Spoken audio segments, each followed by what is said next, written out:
Hey everyone, and welcome.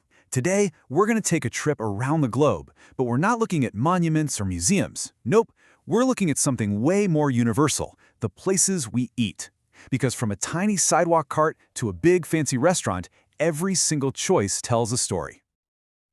It's the question we ask ourselves pretty much every single day, right? And the answer, well, it's almost never simple. It opens up this whole world of possibilities that goes way beyond just, filling our stomachs.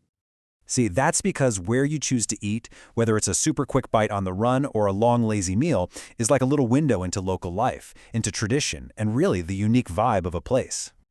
So let's kick off our journey with the places we all turn to when we're short on time, but that craving for something delicious is, well, it's huge. This is all about speed, convenience, and getting the job done. And we have to start with the street vendor. These guys are the absolute heartbeat of a city's food scene. It's cheap, it's authentic, and honestly, it's where you're going to find some of the most unforgettable flavors, served right there on the sidewalk.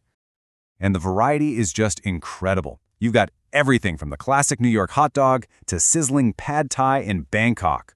Or how about some uniquely flavorful, stinky tofu in Taiwan? Every city has totally perfected its own street-side masterpiece. Okay, so let's move on to another champion of the quick bite, the humble convenience store.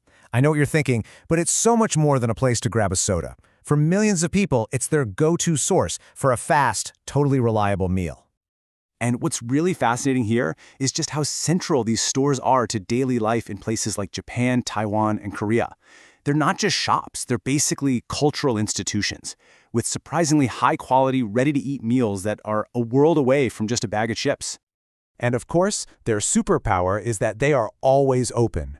That 24-hour access makes them a totally essential part of the city, ready for you anytime, day or night. All right, so we've gone from the rush of a quick snack. Let's slow things down a bit. Let's look at the everyday spots where the locals gather for a simple, satisfying meal. This brings us to the eatery. It's a simple word for a place that's all about authentic, no-frills, home-style cooking. You can kind of think of it as the community's kitchen. Just picture it, those legendary beef noodle shops in Taiwan, or Hong Kong's bustling cha-cha tangs that serve up that unique milk tea and French toast. Spots like these, or the thousands of simple noodle joints across Thailand, are the places that really, truly define what local food is all about. Now for something a bit more modern, the food court. It's like the ultimate culinary democracy, right?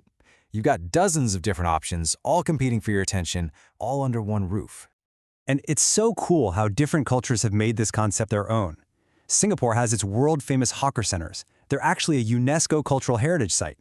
Then you've got Dubai with its massive glittering food courts in the malls. And in Taiwan, you'll find these incredible food halls tucked away in the basements of department stores.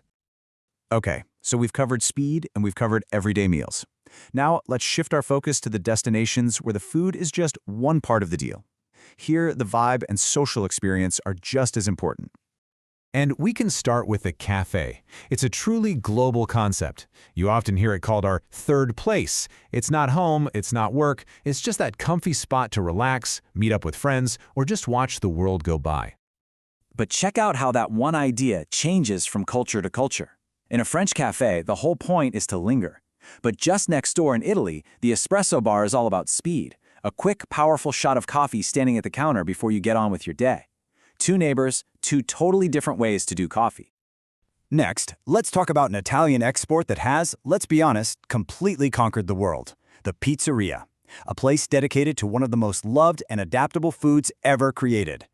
And just look at how it's evolved. It starts with its traditional Neapolitan roots in Italy, then it travels to the US and becomes the thin-crust New York slice and the deep-dish Chicago pie. In Argentina, they love it loaded with cheese, and in Japan, you'll find all sorts of creative toppings like seafood and mayo. It's amazing. And finally, we arrive at the bar and restaurant. This might just be the ultimate social venue, a place that's literally designed for people to come together over food and drinks. And again, every culture puts its own unique spin on it.